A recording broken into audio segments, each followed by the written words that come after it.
In this video, I just want to wish everyone a Happy New Year. Hopefully your 22 is better than your 21. The COVID and everything over 20 and 21, it kind of put a wrench in doing things, getting, going out in public and, really socializing. Hopefully that ends now with this new variant, though. It sounds like everybody's getting it. I've been around people that I know have COVID now, and I still feel fine. I haven't got it. I've been vaccinated and boosted, so hopefully that keeps me feeling good. But like I say, I've been around people that have ended up with COVID. So anyway, for 21, this is my COVID project, the 66 Galaxie. I bought it in the fall of 19, and by the spring of 20, March of 20, we're in COVID, and I had it mechanically pretty set by the time COVID started. And I started on the body and paint work then. And then last year was the interior kit, which my dad bought for me. I think he ordered this in July or August before he passed away in like 19. And it came right about a year ago now. It was like right around Christmas last year. And this was my 21 winter project, was putting the interior in this car, and it actually came out pretty happy with the way it looks, and it's held up really good. No complaints with it whatsoever. And so this year, after I get the results from my biopsy and we deal with that, what I need to get done with that, then I'm gonna sand some areas and buff paint. I was gonna strip all the trim and everything back off the car. It's not that hard to get this car everything off of it. Not a lot on it really compared to like cars from the 50s that are loaded with chrome. I was going to strip it all back apart and sand it out and base clear it, but I'm just going to keep it the way it is. I'm just going to lightly sand some areas and buff it. Yeah, there's modeling in the paint. It's not the most perfect paint job in the world, but it was done here in this two-car garage. So I don't have a spray booth. I did the best I could with what I have, and I think it came out pretty good, all things considered. But we'll give it a buffy and make it gleam, and then the Galaxie will be pretty much all set. And I haven't driven it since the last video I put up of it. It's still, the odometer is still right there. And Brett, if you get that, when you get your Christmas gift there, shoot me an email, let me know you received it so I know you got it. That would be nice. And but anyway, yeah, so that's what I'm going to do with this, is do some buffing. I got a brake booster I want to rebuild. I got this so I can mount it to a tree somewhere, and then I have a phone to call, having to call my dad. Yeah, it's just an old wall mount phone, and I think that's a New York area code 914. So, and I don't know what that DDD is. It has DDD 11. I dialed it, I tried it, 11, nothing happens. So an operator, what happens when you dial that? Used to be somebody's job was to be an operator at the phone company, and you could dial 0 from anything and get an operator. I wonder what would happen if you dial 0 now, if there's still a such thing as an operator. So who knows? But anyway, I'm just gonna do a little yapping in this video so I could wish everyone a happy new year. And I'm going to talk about the performance. I had a question about the performance on the two cars, and I've had several people ask, so I'm going to answer that question here hopefully now. So the questions I get is the difference in performance between the 59 Chevy Bel Air and the 66 Galaxie 500 there.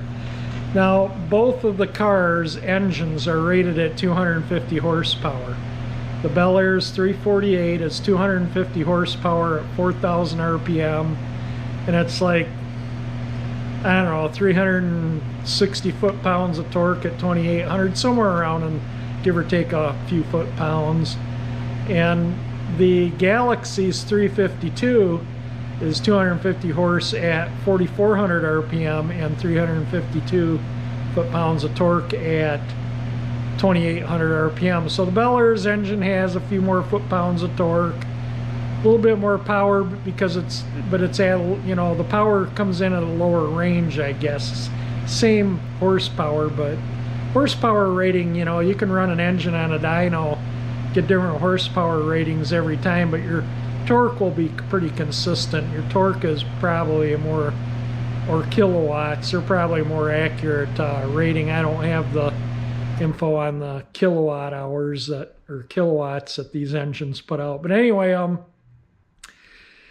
what I find is the Bel Air, like if I'm just cruising 45, 50 miles an hour and say I'm coming to a intersection and the light hits yellow and I want to just go through because, you know, it's yellow as I'm going under it, I'll step on the gas in the Bel Air. You definitely pick up speed quickly. And the Galaxie, you pick up speed, but not as quick as the Bel Air. Now, I don't know if that has anything to do with the Bel Air has a 336-to-1 gear ratio on the axle. When I say that, that means the drive shaft turns 3.36 turns to 1 turn of the axle shaft. And the Galaxie has a 3.00-to-1 ratio in the rear axle, which means that the Galaxie's crankshaft is not turning as much to move the tires as the Bel Air's. So the Galaxie is going to cruise down the road faster but have less pickup out of the hole than the Bel Air. The Bel Air, though, like I say, you know, taking off and accelerating like to go through a light or something, definitely you notice more pickup in the Bel Air. And I think that additional pickup that's noticeable is due to the fact that it's a manual transmission, so you got true direct drive, and it's got a lower axle gear ratio. It turns 0.36 turns more per revolution of the axle shaft than the Galaxie. So the Galaxie, though, cruising down the freeway is much better than the Bel Air. Like the Galaxie is just super comfy sitting at 70, 75 miles an hour. And you got to really watch it to keep from sneaking up to 80 or more. The Galaxie likes to cruise. And that could be because of the higher power curve on the engine and the 3.0 gear in the axle. The Bel Air, you know you're doing 70 in it when you're doing 70. The engine's running pretty good, and it'll cruise 75, 80 miles an hour also, but I don't like pushing that old car. You know, the engine in the Bel Air too has almost 200,000 miles. The engine in this car has less than 4,000 miles on, and it's a rebuild that I did on it. And you saw what I did in the rebuild. Basically, you know, valve job, rings, bearings, cam lifters, oil pump, you know, the same pistons are in it. The original pistons are back in it. They're actually the original valves. They just were reground. They were like mint still. It was a low mileage, you know, 76,000 mile engine. But anyway, and then as far as handling goes, there was improvements made, in my mind, in handling between the late 50s and early 60s, especially in the low price field, you know, range of cars, the Fords, the Chevys, the Plymouths. The Chevy has, the Bel Air has a power steering, but it's like a manual type gear. It's a little tighter ratio than the manual steering gear, so you don't have to turn the wheel as much from lock to lock as you would if you had the standard steering gear. Power steering gear gave you a little bit more, little tighter ratio, so you didn't have to turn the wheel as much, but it's not enough. It's like a quarter or half turn less all total. It's not enough to really write home about. And the slave cylinder gives it good power assist and helps it track down the road nicely. But the fact is that the Galaxie's steering gear has a tighter gear ratio to where you don't need to turn the wheel near as much. So yeah, handling is far superior on the Galaxie than the Bel Air. That's noticeable. Plus, the Bel Air has bias ply tires and the Galaxie has radials. And if any of you out there have driven with bias ply tires, you know exactly what I'm talking about. Radials handle the road much better, and they give you a way superior ride than bias plies. That's why they went to them. That's why, you know, they switched over those to improve ride and handling. And they definitely improved that. So I attribute a little bit of that better handling on this car to the tire having steel belted radials as opposed to the Bel Air's, bias ply tires. But anyway, I just kind of wanted to touch on that a little bit. And also I'm going to try and include a couple of photos here, if I can. They're of my dad's 59 Parkwood station wagon when we're picnicking, I think at Stony Creek Metro Park, and you can see an old cooler on the picnic table. That cooler is in the trunk of the Chevy, my Bel Air. And my dad gave it to me. He said he bought it new in 59, and he did get the 59 Parkwood, I think, in 62. He had a 51 Ford. I was almost born in the front seat of that 51 Ford. My mom was in labor for me, and my dad was taking her to the hospital. And the one time that they crossed railroad tracks, and the one time that they went across, my mom, at that time there was a train crossing, and there was never a train crossing. So, yeah, and I put photos of that on my Instagram of when they brought me home, and I was 4 days old. It was during a snowstorm, so maybe that's why I like snow. Yes. I brought home we lived in Ludington. That's on the west side of Michigan. You get a lot of lake effect there. And so that could be maybe why I like the snow. And like I say, I don't know if I stated this or not, there is a winter weather advisory out, and they're talking 2 to 5 inches, so we'll probably get a few inches of snow. So there's a good chance that 76 Aaron snow throw will be put to use tomorrow. They're talking about it overnight, so I did bring the snow blower in from the shed and park it in the garage. So it starts a little easier warm when it's in the warm, as the oil's thinner. When I keep it in the garage and when I leave it outside, it starts usually first pull every time, inside or out, but it's easier to pull a recoil when the oil's warmer. And it does have electric start. I could use the electric start on it. But it's just needs to be used. I cranked it out and let it warm up yesterday a little bit. But the problem with when it's in the warm garage is the snow sticks to the bucket and the chute, and because it's warm, and then you get it out there in the cold, and then it freezes on. So it just makes a little bit more of a mess of the machine. But I brush it off and put it in the garage, and it dries up in a day or so. So it's no big deal there. So if we get snow, you want to see a little video. I think I have past videos of using the snowblower, so probably won't make a video of using it. But if you want one, leave a comment. I can make one. And but anyway, that's it. I just wanted to yap a little bit, cover some bases. Like I say, I've had numerous people ask numerous times about the difference in the way the Bel Air and the Galaxie drive, and I've talked about a little bit while I've driving the cars, but never really elaborated. The Galaxie definitely drives better than the Bel Air, but the Bel Air definitely has a little bit more get up and go, like at the low end. At the high end, I think the Galaxie top end. Now the Bel Air with everything that's in it from the factory, with General Motors in the manual states, with the engine I have, the transmission I have, and the gearing I have, and the size of the tires the Bel Air has, it'll do 136 miles an hour flat out. No way I'd drive that car. I probably have when I was young. We used to take our cars out on the country roads and just open them up and peg the speedometers beyond their 120 marks. These kind of cars, the needles would literally go under the dash to where you couldn't see them. The Bel Air, it would go beyond the 120 mark by about an inch, and that's where it would peg. But yeah, there's no way I would do that nowadays. You know, like that was when I was like, you know, 17, 18 years old. A friend, Scotty, had a 69 Catalina with a 428 in it, 390 horse 428 with the Hydro 400. That car flew. We used to bury the speedometer in that thing all the time. It's a wonder we weren't killed. But anyway, that's the past. That was back when, you know, and we're, you know, young and crazy. I guess everyone goes through that stage in their life.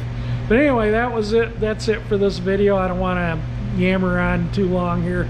Just mainly wanted to wish everybody a happy new year and hope that 22 is much better than 21. So happy new year from Old Car Alley and the 66 Ford Galaxie 500 convertible. It's looking forward to spring coming around so it can do some more cruising. Thought I'd just add this to the end of this video, but this is I put the new power cord on the mixer, and this is not the original switch. That is the Dayton, you know, timer switch. This came with several different ways of setting it up. I was surprised at how many different, probably over the years they changed them. Some of them had this Red Devil tag here. Some of them had the Red Devil tag there with the round dial timer here. Some just had the round dial timer here with the tag up here, which is what this one is. I found a photo of what this one should look like. I'll include it here. And the dipstick was just a wire loop thing that went through a hole in the top of the case. So yeah, dirt and stuff could probably sneak by it. But anyway, that's actually the hole that this is in is threaded. That's threaded into the top of the casting, and I think that's just a sealer to keep the oil from leaking around the threads. But that works as a dipstick. I was also flabbergasted to find, and I'm sure you guys have looked online at these too, these things go between about $600 and $1,500, and just about every one I found, both these are broken off, if not at least one. Really that works, you know, because I just grab it and twist this thing. You know, I can speed turn it, and then I can just grab it and turn it with that. So I may not do anything with that. I mean, this is utilitarian. But you can see the round hole where that dial used to be, and then somebody put this over it, which I'm going to put, I just touched the paint up around there. And so I'm going to clean this up a little bit while it's off. I don't know if I can find just a new cover. I'll put one of these on it, but I'm not going to spend the money for the original stuff for what you know, it's like 40 bucks, 50 bucks, put the original stuff in here, and this works perfect. So I think I'm just going to leave it like that. This will serve its purpose for what I want it to do, and be happy with it. But anyway, I just wanted to add that to this video. This is where I'm going to keep the mixer, and normally these things would be turned to where this is the front here, and this would be, you know, so it would be like that in there, so this mixing cup would be over in here, but it just fits here in this space better. And that way, you know, the label faces out and the dial, and, you know, I mean, it'd be easy enough to put the paint can in there, like, you know, from this way as opposed to this way. And I just cleaned up the original dial there. You can see the new cord coming out. It's actually hanging right there. And I got an outlet right there, so it's convenient. And another thing too, I'll have to draw a picture of how this thing works, but this thing goes in and out and back and forth, so it's kind of doing this. And I'll draw a little picture of the innards. Or maybe I can just kind of, but it's a crank with an eccentric that goes into a metal block that's on like another crank in here, and that metal block is on the wrist pin of that one too. So when that motor's turning, it's just moving that metal block around like that, so it moves that shaft back and forth and does this with it. It's really super simple. So there's the shaft coming in here that spins from the belt, and then there's that metal block between the two shafts, and that shaft just does, you know, it goes back and forth and side to side. Really kind of simple. I guess I don't need to draw a picture, but amazingly simple machine. extremely heavy though. But anyway, I just kind of wanted to fill you in a little bit on the paint shaker. I don't know if I showed this or not. If you saw a little box sitting next to my head on my toolbox, that's what the old handle is sitting in.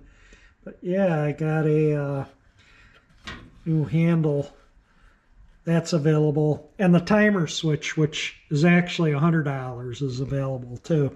And these paint rack assemblies are available, and they're like almost $400 of stuff that basically attaches to the shaft and out. All this stuff's still available. And the gasket for the top is available still too. So I was thinking maybe they're only a few dollars, so maybe I'll get the gasket and just put a gasket on there. Although it's not leaking, so I'll probably just leave it alone. But anyway, yeah, I just wanted to show this. And it is snowing out now, so maybe we'll get that snow they're predicting. Change the battery to do this little bit of the clip. I turned my camera back on to do an extra, and camera didn't turn on. Battery was dead. So hopefully you got everything I was yapping about up to this point. So again, anyway, Happy New Year. Happy 22 to everyone. Hopefully, again, 22 is better than 21. And if you like the video, definitely hit the like button. It certainly helps. If you like my channel, you can subscribe by hitting that 348 engine icon that pops up there. And thank you for watching my videos.